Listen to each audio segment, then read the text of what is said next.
السلام علیکم ناظرین، آپ دیکھ رہے ہیں خبر گر، میں ہوں سید عاصم رضا۔ بھارت کی ایک اور سفارتی ناکامی اور چترول کی بات کی جائے تو SCO وزرائے دفاع کانفرنس کے اندر چین کے اندر راج ناتھ سنگھ کو منہ کی کھانی پڑی، اور ان کے ساتھ ساتھ جو ان کے سیکیورٹی ایڈوائزر ہیں، نیشنل سیکیورٹی ایڈوائزر اجیت دووال کو بھی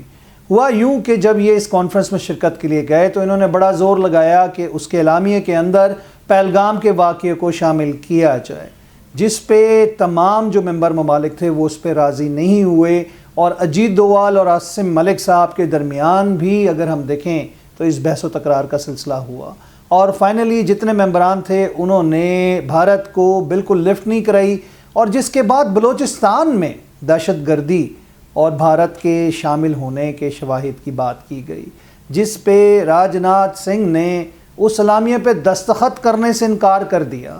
اور یہ ایک ایسا عمل ہے کہ یونائٹڈ نیشن سیکیورٹی کونسل،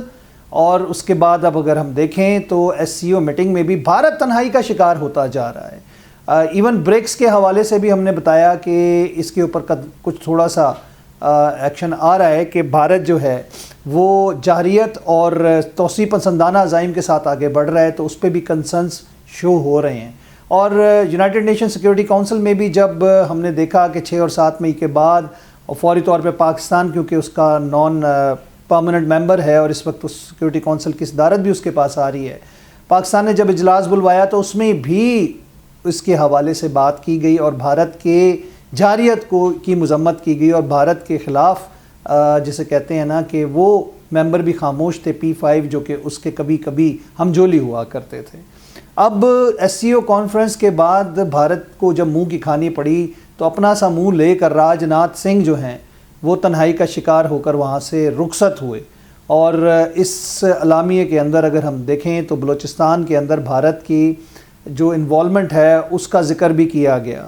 اب آہستہ آہستہ بھارت کو دنیا مان رہی ہے کہ یہ جھوٹ بولتا ہے، جھوٹا ملک ہے، جو اگر ہم دیکھیں 6 اور 7 مئی اور 10 مئی تک جو بھارتی میڈیا اور بھارتی سرکار اور BJP RSS کی جانب سے ایک پورا نیریٹو بلڈ کرنے کی کوشش کی گئی، جس کو کسی ملک نے، بلکہ ان کے اپنے ملک میں جب سفیروں کو 100 سے زائد بلوایا گیا تو انہوں نے سوال اٹھائے اور پہلگام واقعے کے ثبوت مانگے، تو بھارت جھوٹا ہوا پیٹرن ہے جی۔ پہلے بھی جناب صاحب جیش محمد کی جانب سے اس طرح کے حملے ہوئے، تو یہ کوئی ثبوت نہیں ہوتا۔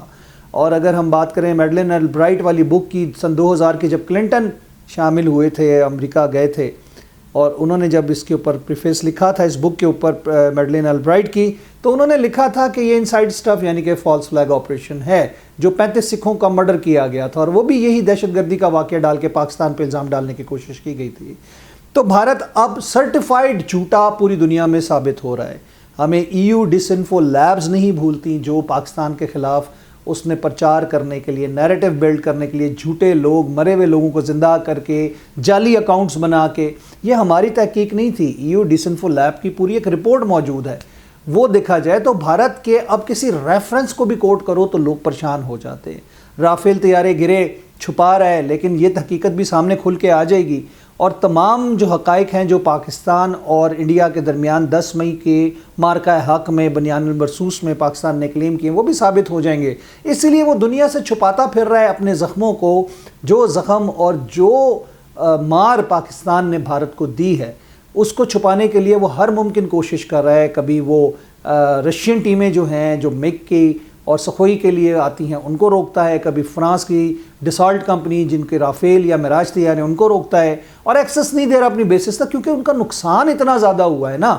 اتنی مار پڑی ہے کہ وہ دنیا کو دکھا نہیں سکتا کہ ہمیں کتنی مار پڑی ہے، اور کھڑے کھڑے جہاز بیسس کے اوپر تباہ ہو گئے، جو فضا میں ہم نے گرائے 7 وہ تو الگ ہیں، لیکن جو نیچے گراؤنڈ پہ موجود ایسٹس تھے وہ تباہ و برباد ہوئے۔ ان کے بھٹنڈا، آدم پور، ادھم پور، سرسا ایئر بیس، سری نگر ایئر بیس، پٹھان کوٹ، ان تمام جگہوں کے اوپر، اڑی کی بات کریں، ان تمام جگہوں پر ان کی تباہی تھی، تو جس کو وہ دکھانا نہیں چاہتا۔ تو یہ تمام چیزیں جو ہیں اب بھارت کے لیے ایک اور فالس فلیگ تیاری ہو رہی ہے کہ وہ پاکستان پہ الزام ڈالنے کی کوشش کرے گا، لیکن اب دنیا اس جھوٹے بھارت کے اوپر بلیو نہیں کر رہی، جیسے وہ خود جھوٹا، اس کا میڈیا بھی جھوٹا، اور اس کی تمام رپورٹس کو جھوٹا ڈکلیئر کیا جا رہا ہے. کوئی اس کے ساتھ کھڑا نہیں ہے سوائے اسرائیل کے, اور اسرائیل کو خود ایران میں جو مار پڑی ہے اس میں اس کے ساتھ بھارت تھا یا پھر امریکہ اور دوسرے 2-4 ممالک تھے. ایران کے اندر جو کچھ کارنامے انہوں نے موساد اور را کے نیٹ ورک نے کی وہ بھی دنیا کے سامنے آ چکا ہے.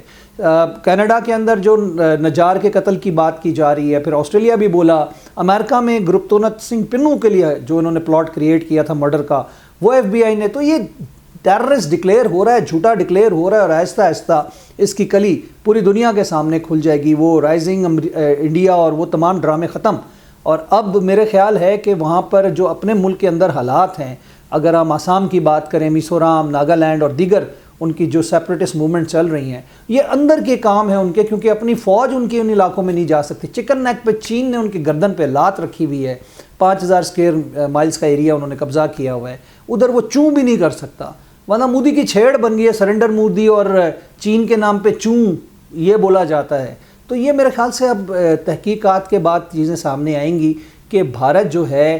اور سفارتکاری کے لحاظ سے وہ انحطاط کا شکار ہے اور ناکام ریاست کے طور پہ سامنے آ رہا ہے. پروگرام کا وقت ختم ہوا, چاہتا میں چاہوں گا اجازت اللہ نے کے بعد.